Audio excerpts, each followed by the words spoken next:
I never told my ex-husband or his wealthy family that I secretly owned the multi-billion-dollar company where they all worked.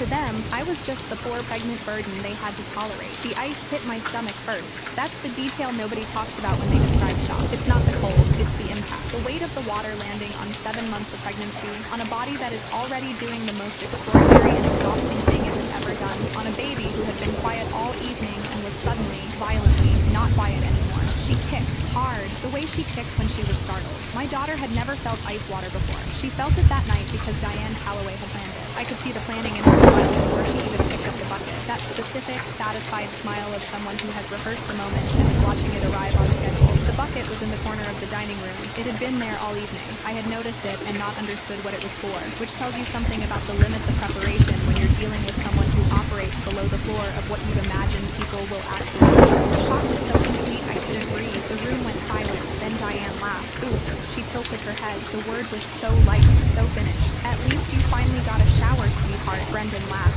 Jessica, the woman in the red designer dress sitting next to my ex-husband at his mother's dinner table. 6 months after our separation, while I was carrying his child, covered her mouth. Her shoulders shook. I sat there, soaked, freezing. My dress, the only dress I owned that still fit my body, the navy wrap that I had bought specifically for these dinners because I was still trying, 7 months in, to try, was plastered to my stomach. Water ran down my face, down my neck, down the specific, particular curve of her body that was growing a person inside it. Everyone waited for me to cry. I reached into my bag. My hand was completely steady. I want you to understand that. Not because I had prepared for this exact moment, but because I had been preparing for 3 years for the version of this moment that was always coming. And my hands knew what to do even when the rest of me was still processing the cold. I pulled out my phone, opened a specific application, not a text chain, not an email, a direct protocol line I had built with my head of operations 18 months ago for situations requiring immediate, simultaneous action across multiple channels. I typed 4 words: initiate protocol 7, now. I set the phone face down on the table. I folded my hands. Diane was still talking.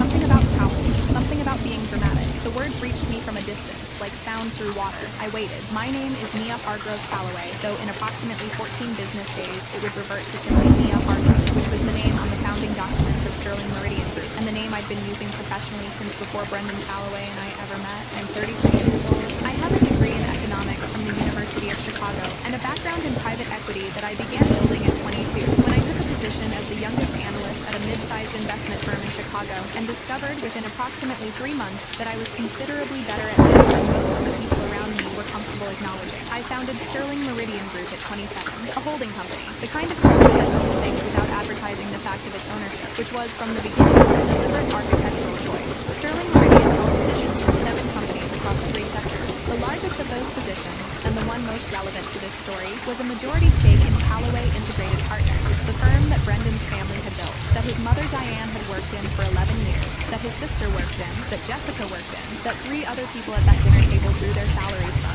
I had acquired the majority position 4 years ago in a restructuring that Brendan's father had desperately needed, and that I had quietly engineered through 2 intermediary firms because the Calloway family had been hemorrhaging capital for 2 years, and their pride had prevented them from acknowledging the severity of it publicly, and I had seen the structure clearly and moved on it before anyone else understood what was available. The Calloway family did not know I was the majority owner. Brendan did not know. This is the part that requires honest accounting, because I've had a lot of time to sit with it, and I don't want to present it as more deliberate than it was. When Brendan and I met at a conference 3 years before the bucket, on an evening when I was attending as a private individual and not in any official capacity, I was not concealing Sterling Meridian. I was simply in the way I had always operated, keeping my professional and personal lives in separate compartments. I didn't lead with the company. I never had. My experience, going back to my 20s, was that wealth announced early in a relationship changes its gravitational field in ways that are difficult to correct later. We dated for 8 months before I told him what I did. He was surprised. He was, in the way I interpreted it then, impressed. He said the right things. He asked good questions. He was charming about it in the way he was charming about everything, and I chose to interpret the charm as depth. I should tell you that I was already by then the majority owner of his family's company. I should also tell you that I told myself this was a detail I could introduce gradually, carefully, when the relationship had the structural integrity to hold it. I was wrong about that. What I didn't account for was that Brendan's relationship to his family's company was not primarily professional. It was identity. The Calloway name on that building was, for him and for Diane, a thing that preceded and superseded every other fact. When I married into the Calloway family, I was marrying into a story about themselves that left very little room for the possibility that the thing they thought they built was, in any structural sense, held up by someone outside the family. Telling him would have required dismantling something he was built around, so I didn't. I carried it into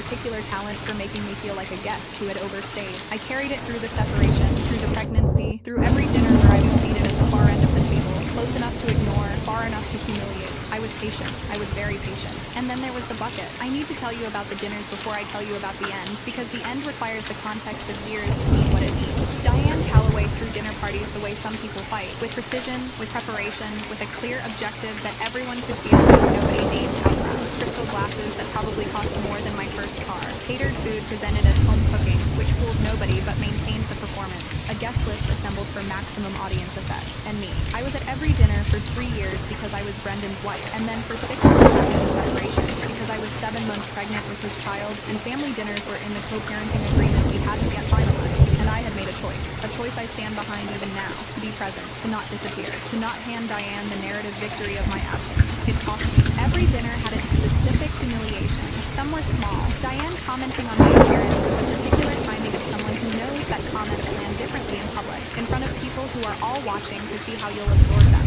Some were structural, being seated next to Brendan's aunt, who had mild hearing difficulties and reliably didn't engage me in conversation, which gave everyone else permission to do the same. The first dinner after Jessica appeared was its own category. I walked in at 7 p.m. to find her already seated next to Brendan in a way that communicated permanence. Not the tentative positioning of a person navigating a complicated table, but the comfortable, familiar claim of someone who had been told where she belonged and believed it. Red dress, appropriate jewelry, Diane's hand on her arm every few minutes in the particular way Diane touched people she was claiming. I was 7 months pregnant. I was wearing a navy wrap dress. My feet were swollen enough that I'd had to switch to wider shoes that morning, which I had hoped weren't visible under the table. Nobody spoke to me directly for 4 hours. I say this not for sympathy. I am past the stage where I need sympathy for those evenings, but because it's the context for what happened with the bucket, which is to say, it wasn't an impulse. It was a conclusion. The bucket was Diane deciding, consciously, that the management of my presence at her table had moved into a new phase, and that the new phase required something more direct than strategic ignoring. She had prepared it in advance. She had put it in the corner of her dining room before her guests arrived. She had waited specifically until the table was full and the evening was established and I was at maximum vulnerability, soaking wet, my body completely exposed in a room full of people who were looking at me, my daughter startled inside me, to make the particular statement she wanted to make for years. You are nothing. You are mine to humiliate, and everyone in this room will let me. I sat there in the ice water. I reached for my phone. The phone started buzzing 68 seconds after I sent the message. I know the exact timing because I had looked at the clock when I sent it, 8:34 p.m., and the first buzz was at 8:35:08, which I noticed because my daughter had calmed down from the kick and was moving gently now, in the slow rolling way she moved when she was settling. And I was focused on that and paying attention to time. Brendan's phone first, then Jessica's, then Diane's. She didn't reach for it immediately because she was still doing the towels performance. A linen napkin extended in my direction with the theatrical grace of someone who has mistaken cruelty for wit. I watched Brendan's face. He picked up the phone with the automatic gesture of someone who expects work notifications at dinner and has normalized the interruption. He read the screen. His expression moved through confusion towards something harder to categorize. The specific look of a brain encountering a fact that doesn't fit any of its existing structures. He read it again. He looked at me. Not with the contempt I was used to. Not with the managed patience he is when he was performing reasonableness for an audience. With something I had never, in 4 years, seen on his face. Fear. What did you do? He said, very quietly. I didn't answer. The dining room door opened. I want to describe David Hart precisely because he deserves the precision. David is my general counsel. He has been at Sterling Meridian for 6 years and in corporate law for 21, and he has the particular quality of someone who does his job completely and without unnecessary ornamentation. He is not a large man. He doesn't need to be. He communicates authority through a quality of absolute certainty that fills whatever space he enters. He came in first with 3 colleagues behind him. Nathan Reyes, my head of HR, who had been with me for 9 years and had the institutional knowledge of someone who could reconstruct the entire Callaway acquisition from memory. A woman named Carol Kim, senior HR operations, 14 years in employment law, and a 4th person, whose name I will not use because they are still active in a professional context that confidentiality protects. They were all dressed correctly for an evening business call, suits, leather folders. They didn't look at me. They already knew where I was sitting. They knew because I had sent them the table diagram 3 days earlier, when I had confirmed I was attending the dinner. I had known by that point that something was likely to happen. I had not known what, specifically. I had prepared for a range. David walked to Diane first. He placed a formal document in front of her, a cream-colored folder, the kind we used for official HR communications. A detail I had specified years ago because the weight of the paper communicated something that thinner stock didn't. Then one to Brendan, then one to Jessica. Diane picked hers up with the expression of someone who has not yet recalibrated and is still operating from the assumption that whatever this is, it is happening to her rather than because of her. She read the first line. The red wine in her hand began to shake. "This is termination," she said. The word came out uncertain in a way I'd never heard from her before. "Effective immediately, with cause." She looked up at David. "I've worked there for 11 years. Who authorized this? I want to speak to ownership right now." David turned. Everyone at the table turned. They looked at me. I was still wet. My hair was still dripping slightly onto my collar. My dress was clinging to every curve of my 7-month stomach. Water had pooled in the cushion of the chair beneath me. I reached into my bag. I pulled out a single business card. I set it on the table and pushed it. Let it travel the full length of that long, beautifully set, catered food table, past the crystal glasses and the linen napkins and the centerpiece Diane had ordered from the florist she'd mentioned 3 times that evening, until it stopped against her wine glass. She picked it up. She read it. Her face went completely still. Not pale, still. The specific stillness of a system that has received information so contradictory to its operating assumptions that it has temporarily suspended function. Maya Hargrove Calloway, majority owner and founder, Sterling Meridian Group. I watched the information come. I watched Diane read the card and then look at me, and then look back at the card, and the way you look at something you need to read a second time, because the first reading produced an impossible result. I watched Brendan put his folder down and push back from the table and open his mouth. I watched Jessica, whom I had met exactly 4 times and who had been laughing 6 minutes ago, go very still in her red designer dress. I watched the people at the end of the table. Brendan's aunt with the hearing difficulties, 2 family friends I'd never fully been introduced to, a colleague of Diane's from the company, put together what they were witnessing and collectively decide that the conversation they were having before 8:34 p.m. was no longer the relevant one. "The company paying for this dinner," I said, "and that house, and the car Brendan drove here in, and the salary that bought that dress." I looked at Jessica for the first time, specifically and directly, has been mine since 4 years before tonight. The room was a vacuum. Diane's mouth opened. Nothing came out. I stood up slowly. It took a moment, 7 months pregnant, chair pushed back, legs that had been cold for 20 minutes, but I stood and I smoothed the wet fabric of my dress over my stomach with both hands in a gesture that I had not consciously planned, but that I think, in retrospect, communicated everything I needed it to communicate. I was still here. My daughter was still here. We were still here, and we were not what they had decided we were. "I should explain something," I said, "because I want to be clear about the sequence. I had prepared for this, not the ice water specifically, but the conversation. I had known for approximately 3 months that I was approaching the end of my patience with the arrangement I had made for myself. My therapist, Dr. Celine Oduya, she has been practicing for 18 years and specializes in what she calls high-stakes identity concealment, which is a category of experience with more clients than you'd expect, had been telling me for a year that I was using the concealment as a wall and that walls require maintenance that eventually exceeds their utility. She was right. She usually was. I had been for 3 months quietly preparing. The Protocol 7 message had gone to David Hart and Nathan Reyes. It had also gone to my CFO, Patricia Huang, who had been at Sterling Meridian for 11 years and had managed the Callaway acquisition from the financial side and knew the family's employment arrangements better than anyone. Patricia had, upon receiving the message, initiated the document preparation that David was now distributing. She had prepared for this contingency. I had asked her to 3 weeks earlier. I had not told any of them about the outcome. I hadn't known about the bucket, but I had known something was coming. Diane had been escalating for months in the specific way that people escalate when they feel they are not receiving the response they're designed to provoke. My silence, which she had always read as weakness, had been making her larger and louder in direct proportion to my stillness, and I had understood, distantly, that it was going to arrive at something. I had just been waiting to see what.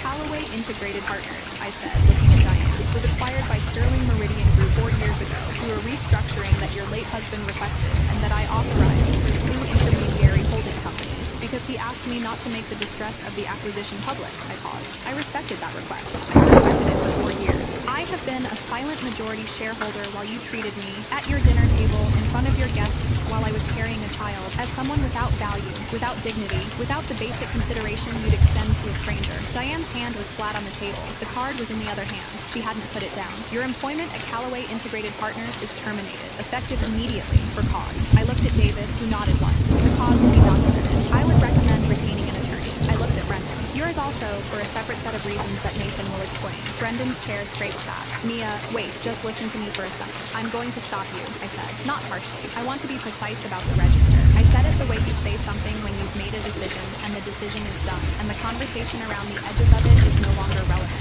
I've listened to you for 4 years, I said. I've sat at this table and been managed and minimized and talked about in the third person by your family while you watched, and the explanation you always had was that it was complicated or temporary, or that I was being too sensitive about something that was just the way they were. I looked at him. Tonight your mother poured ice water on your pregnant child, and you laughed. He opened his mouth. I need you to hear that sentence clearly, I said. Not as a complaint, as a fact. You laughed. His mouth closed. Jessica had not moved in several minutes. She was sitting very straight in her red dress, with her hands in her lap, and the cream folder open in front of her, and the expression of someone who arrived at a dinner party and ended up in a completely different story. Jessica, I said. She looked at me. I don't have a personal grievance with you, I said. You were brought into a situation without full information. Your position at Callaway is terminated because you were present this evening and participated, but if you want to contest that on the grounds of context, I'd recommend speaking to Nathan Reyes directly. I paused. That's a genuine offer. I mean it. She nodded once.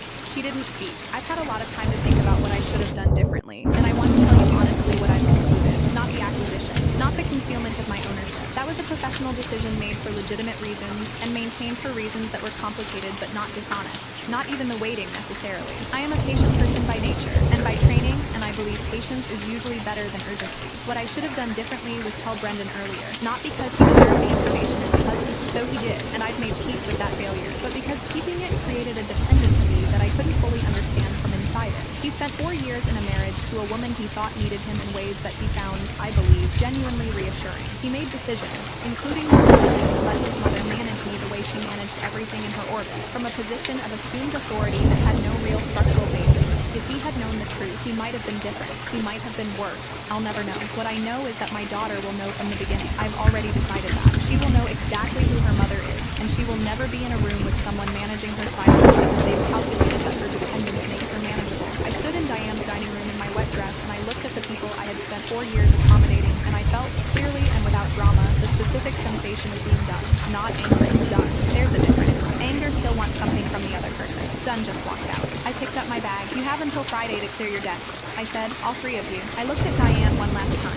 She had the card in her hand. She was still looking at it. The crystal glass beside her had a half-inch of red wine in it. The centerpiece was still beautiful. The catered food was on the sideboard exactly as it had been at the beginning of the evening. She looked so small. Not triumphant small. Just small. The way people look when the architecture they've built their size around turns out to have been someone else's building. I walked to the door. Here's what happened in the 60 days that followed, because clean endings deserve clean accountings. The terminations were processed through Nathan Reyes and Carol Kim, in compliance with all applicable employment law, with documentation prepared by David Park's team that was, as he told me afterward, among the most thoroughly supported termination packages he'd seen in 21 years. The conduct of the dinner was documented through witness statements from 3 guests who, once the circumstances became clear, were willing to provide them. Carol Kim, who had handled several hundred HR actions in her career and described this particular one in her notes as unambiguous, confirmed that the documentation would withstand any legal challenge. Diane did retain an attorney. The attorney reviewed the materials and advised her not to challenge. She did not challenge. Brendan and I completed the separation agreement through our respective attorneys.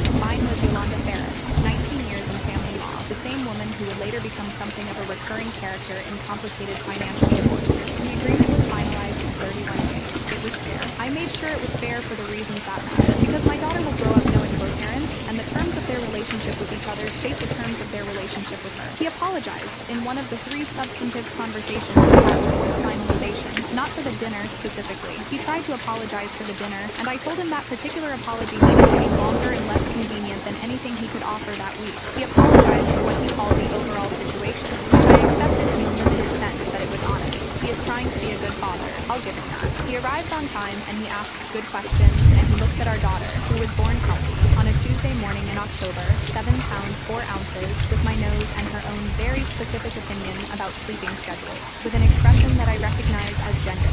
She looks at him the same way. I've decided that's enough to work with. Dr. Oduya asked me at our session 2 weeks after the dinner whether I felt vindicated. I thought about that word. I turned it over. I feel accurate, I said. Like something that was described wrong for a long time has been described correctly. She wrote something. She does that when I say things she considers worth noting. The vindication framing puts them at the center, I said. It makes the whole thing about what they thought of me. I'd rather it be about what was true. What was true, she asked. I thought about my daughter, about the Tuesday morning, about the specific, extraordinary sound she made when they handed her to me, that I was never what they said I was, I said, and that it didn't matter for most of the story whether they knew it or not. Diane had stood in her dining room and planned a conversation. She had put a bucket in the corner and waited. She had built her performance on a foundation of what she believed about me, on the assumption that I was peripheral, temporary, dependent. She had been wrong about me from the beginning. She just didn't know it until I let her see. I reached for my daughter, who was in the carrier on my chest, and I felt her heartbeat against my sternum, that small, specific, relentless rhythm, and I thought, she will never sit at the far end of a table and say nothing. I made sure of that, by being for long enough exactly what they underestimated.